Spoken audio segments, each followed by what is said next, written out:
Assalamu alaikum, my dear students of class 7. Today I have a new topic of unit 1, structure of animals. Kindly open the page number 6. Last videos में हम लोगों ने structure of plant, flowering plant बहुत detail में discuss किया.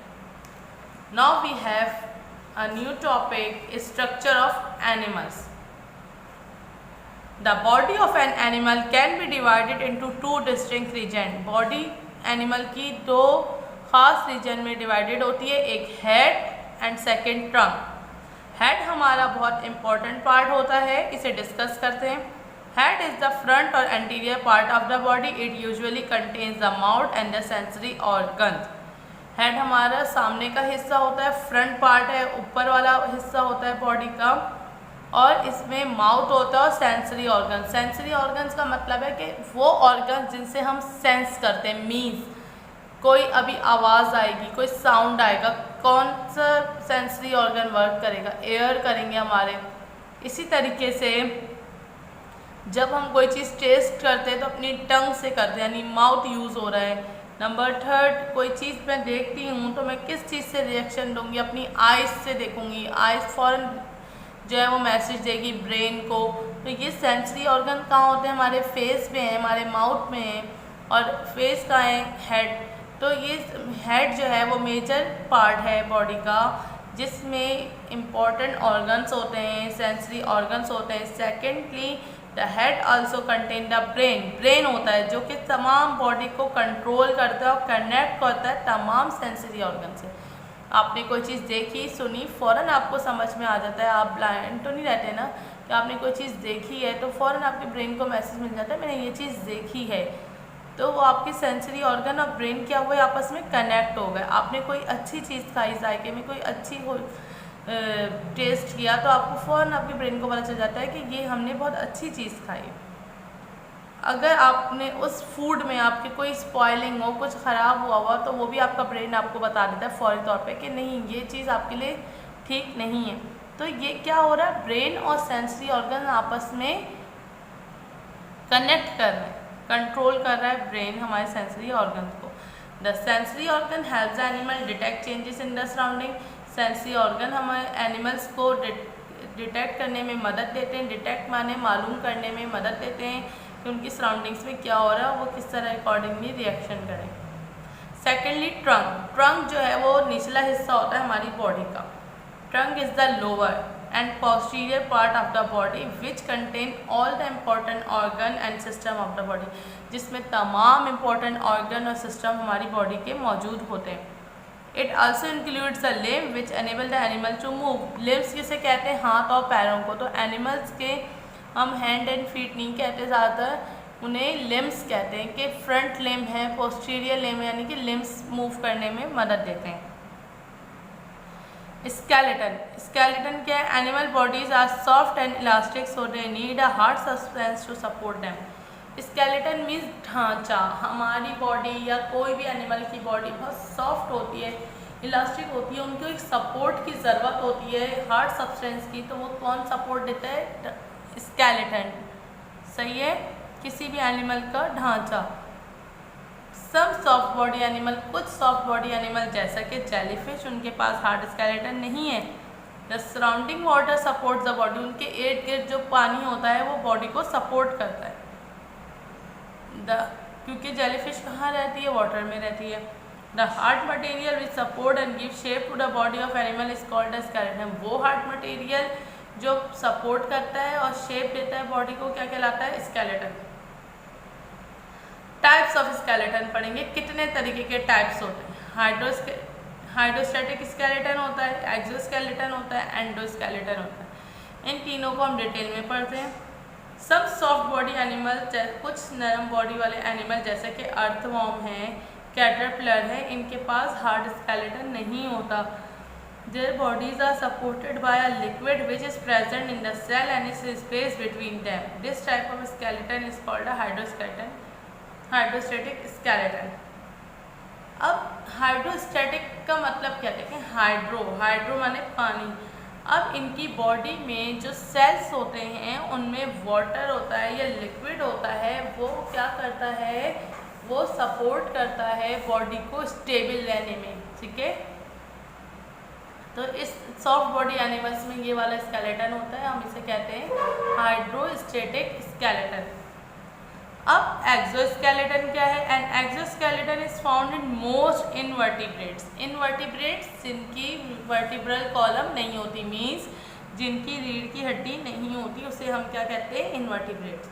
ज़्यादातर कहाँ पाया जाता है एक्सोस्केलेटन? किन एनिमल में पाया जाता है? जिनकी रीढ़ की हड्डी नहीं होती। The bodies of insect are covered by, insect की बॉडी किस तरह कवर होती है? हार्ड टफ स्किन और cuticle which is made of strong waterproof material called chitin. देखें, इंसेक्ट की बॉडी है, अब वो कैसे सपोर्ट करेगी? जैसे फॉर एग्जांपल आप ये कॉकरोच की एग्जांपल लें। कॉकरोच की बॉडी सॉफ्ट बॉडी होती है, मगर उसके ऊपर एक हार्ड टफ स्किन होती है जिसे कहते हैं क्यूटिकल, और ये वाटरप्रूफ मटेरियल होता है, यानी इनके ऊपर पानी लगे या कोई भी वाटरी लिक्विड लगे तो वो इनकी बॉडी तक नहीं पहुंचता, क्योंकि वाटरप्रूफ मटेरियल इनकी बॉडी के ऊपर लगा हुआ है, जिसे हम कहते हैं एक्सोस्केलेटन। और ये ऊपर वाला हिस्सा क्या कहलाता है? Chitin. The cuticle is compose of plates and hollow tube which not only protect and support the body but also give it a specific shape। इसमें ट्यूब्स होते हैं, प्लेट्स होती हैं, hollow tubes होते हैं, यानी जो इनकी बॉडी को सपोर्ट करता है और खास शेप भी देता है। Movement is brought about by muscles which are attached to the inside of the exoskeleton. Exoskeleton के नीचे मसल्स होते हैं, जब वो मूव करते हैं तो फिर एनिमल भी मूव करता है। Page number 7। Different colors of the exoskeleton helps the animal to hide from predators and also to attract its mate। अच्छा, डिफरेंट कलर होते हैं एक्सोस्केलेटन के। जैसे आपने बटरफ्लाई का देखा है, सही है, उसके वो अट्रैक्ट करती है, मगर बटरफ्लाई के पास एक्सोस्केलेटन नहीं है। ठीक है, इसी तरीके से कॉकरोच है, कॉकरोच के पास ब्राउन कलर का एक्सोस्केलेटन है। इसी तरीके से जब इंसेक्ट्स होते हैं तो उनके डिफरेंट तरीके के एक्सोस्केलेटन्स होते हैं, डिफरेंट कलर्स के होते हैं, तो फिर इस तरीके से वो अपने जो एनिमीज़ है उनसे छुप जाते हैं। The exoskeleton does not grow with the body of animal. Exoskeleton body के साथ नहीं बढ़ता।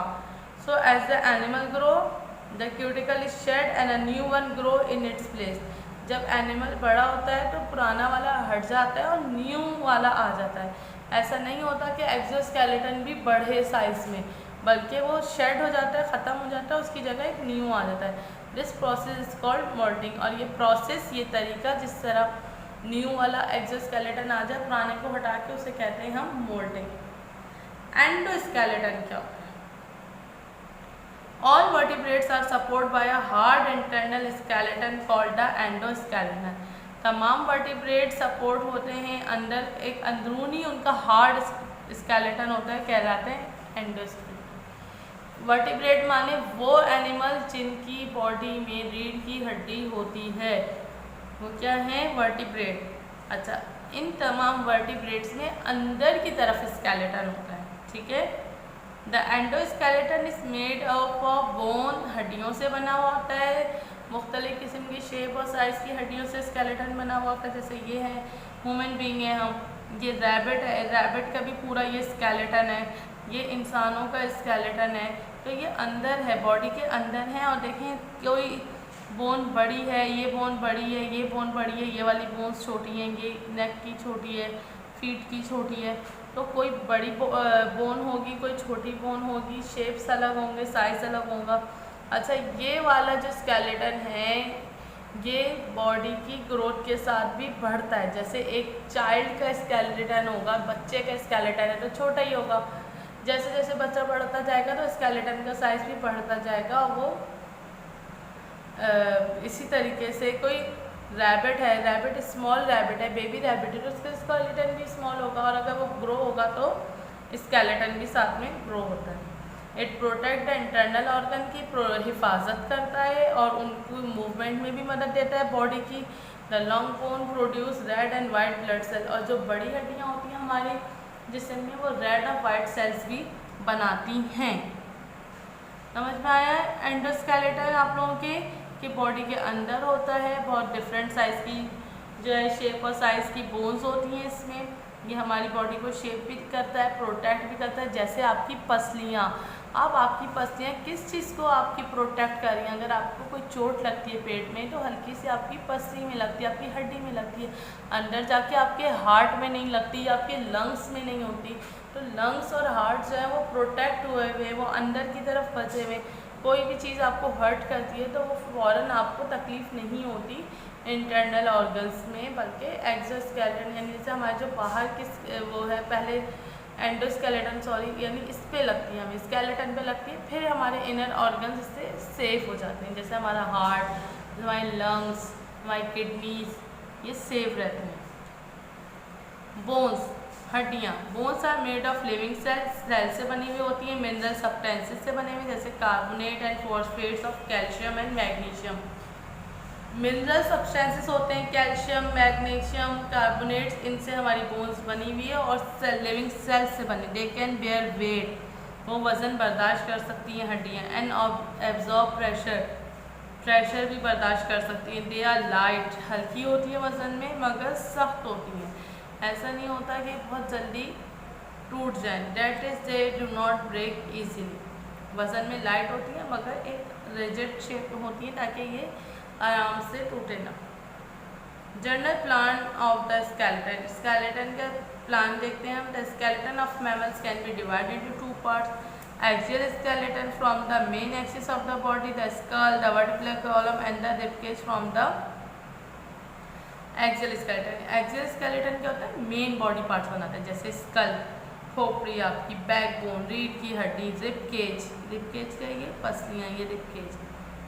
अच्छा, अपेंडिकुलर स्केलेटन क्या करता है? एक्सियल स्केलेटन से अटैच होता है और shoulder, hip bone, bone of the arm, leg और शोल्डर, ये सब क्या है? Appendicular skeleton. Now come to the page number 8। Here we the last topic, joints. The place where two bone meet is called a joint. वो place जहाँ पे दो bone मिलती हैं आपस में उसे कहते हैं joint. Bones are attach to each other by tough fibre called ligaments. Bone आपस में अटैच होती हैं टफ फाइबर से, उसे कहते हैं लिगामेंट्स। सॉफ्ट बोन और cartilage covers the end of the bone and a fluid called synovial fluid is present in the space where two bones up against each other. अच्छा, joint कहलाती हैं जहाँ पे दो बोन्स आपस में मिलती हैं, एक दूसरे से किस चीज़ से मिली हुई होती हैं? लिगामेंट से मिली हुई होती हैं। नरम हड्डियाँ जो है वो कार्टिलेज कहलाती हैं, वो एंड होती हैं, बोन्स की एंड में मौजूद होती हैं। अच्छा, फ्लूइड भी होता है एक अंदर हमारी बोन्स, उसे कहते हैं साइनोवियल फ्लूइड। कहाँ होता है? जहाँ दो बोन्स आपस में मिलती हैं और एक दूसरे की यानी रबिंग होकर उनकी मूवमेंट होती है, उसके दरमियान ये वाला फ्लूइड मौजूद होता है, इसे कहते हैं synovial fluid.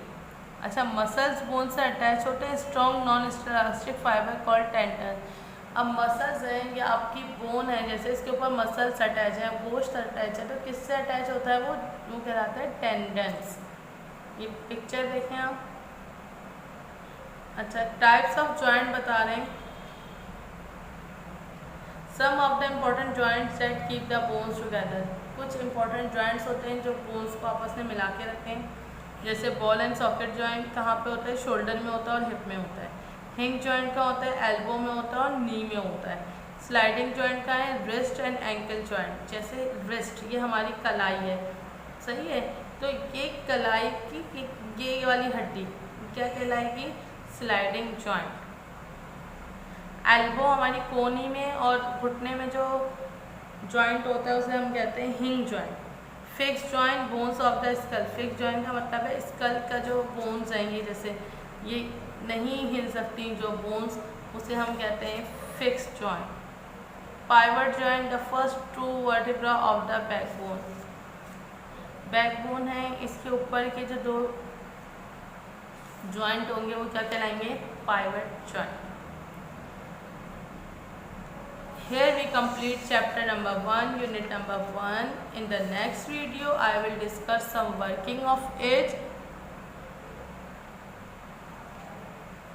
And the working of this chapter will be provided by school, in which we inform through SMS and WhatsApp letter. So kindly take care of yourself and wait for the another video in which we do some activities and exercise of this chapter.